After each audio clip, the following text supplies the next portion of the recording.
belajar, alangkah baiknya kita berdoa terlebih dahulu. Berdoa, mulai.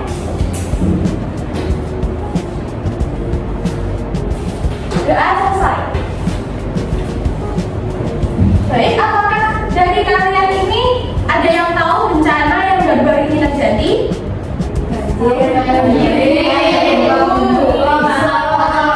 Ya benar. Nah, di Pulau Sumatera baru-baru ini terjadi banjir, terutama di Aceh Utara, Aceh Tengah, kemudian Aceh Tamiang, Sumatera Utara, di Medan, dan masih banyak lagi.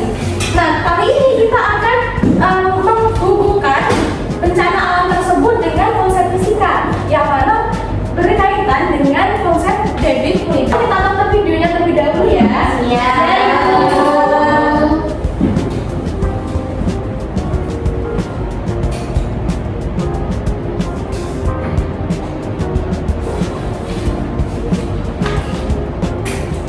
Nah, di sini video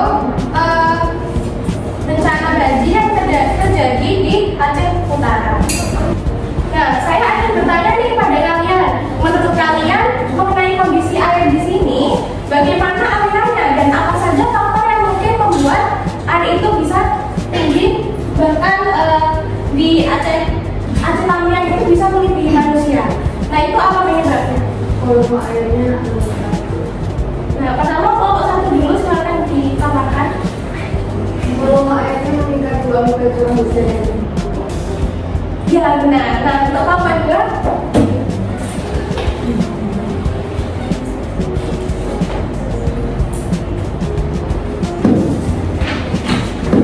Saya Bu, ya silakan. permukaan airnya semakin mengecil Bu, karena dari dulu itu airnya kan banyak. Ketika sampai di perkotaan, daerah Aceh itu sungainya semakin mengecil, sehingga airnya kurang. Ya bagus. Pertama untuk Reza dan Jihan.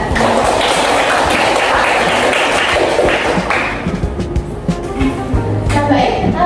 Tentunya kalian bertanya-tanya nih, apa sih hubungan debit sama volume, apa hubungan debit sama kecepatan, kemudian waktunya, kecepatan alirannya, itu hubungannya apa? Nah, pasti kalian bertanya-tanya kan? Nah, di bagian RKPD ini, saya akan bagikan RKPD ke kalian.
kan lubangnya ini berbentuk lingkaran ya.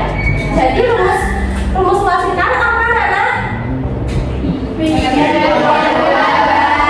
Jadi kalian butuh data apa nih? Jari-jari. Jadi kita ukur jari-jarinya menggunakan penggaris. Nah, misal di sini jarinya 2 cm, berarti pi kuadrat 22/7 dikali 2 cm kuadrat. Hasilnya berapa?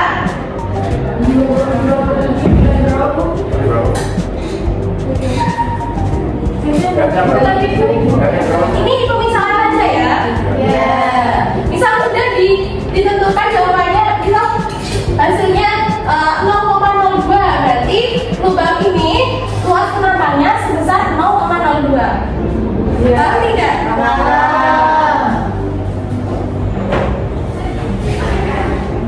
Nah, kemudian kita cara mengukurnya. Nah, di sini cara mengukurnya kan debit itu kecepatan dikali luas penampang. Nah, tadi luas penampangnya sudah dihitung kan? Hasilnya 0,02 misalkan ya. Nah, terus di sini kecepatan itu rumusnya apa? Ada yang masih ingat rumus kecepatan?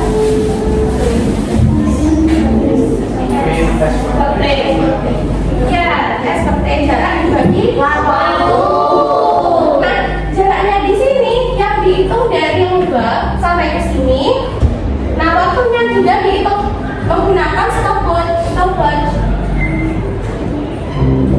Nah, sudah dihitung berarti luas penampangnya tadi 0,02 dan hasilnya dikalikan dengan hasilnya ini.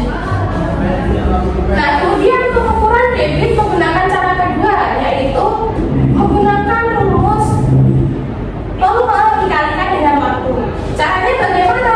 Caranya seperti ini. Misal ini gelas ukur, airnya masuk ke sini. Nah, airnya kan keluar dari lubang. Nah, kemudian airnya masuk ke sini. Nah, air yang masuk ke sini itu dihitung volumenya berapa.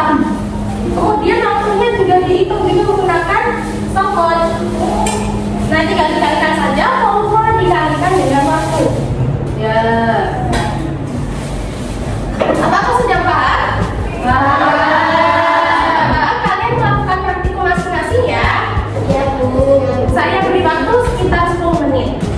Baik, Bu. Nah, kalian apa-apanya silakan tulis di bagian tabel ya. Ada 3 tabel di situ, silakan dikerjakan.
kasih ya.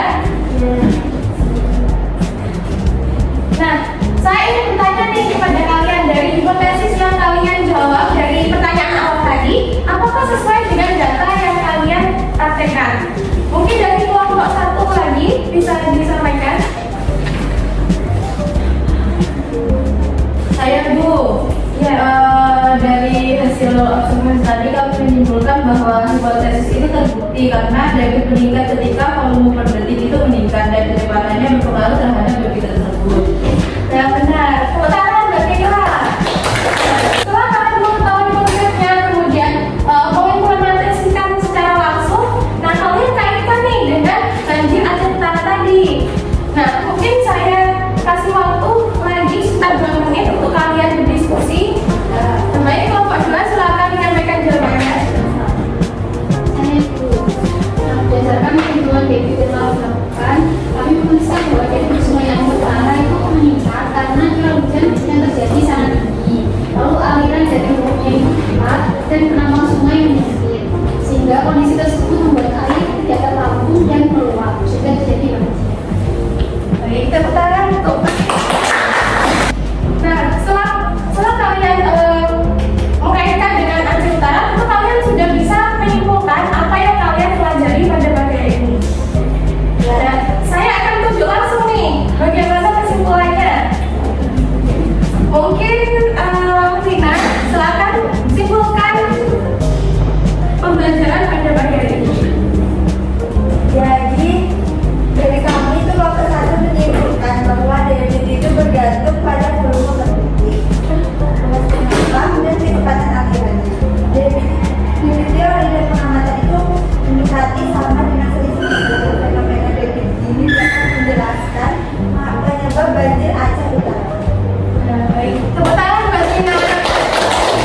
Nah, untuk membuka apakah kalian paham dengan pembelajaran pada bagian ini, saya akan memberi kalian post test 5 soal saja. Saya kirim di HP kalian masing-masing ya. 12 anak yang sudah mengisi. Baik, kalau sudah post test, sekian pembelajaran pada bagian ini. Apakah ada yang ditanyakan? Iya. Apakah kalian sudah paham?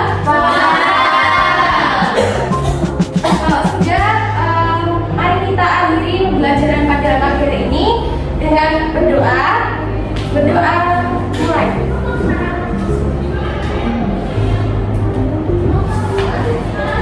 Berdoa selesai. Terima kasih.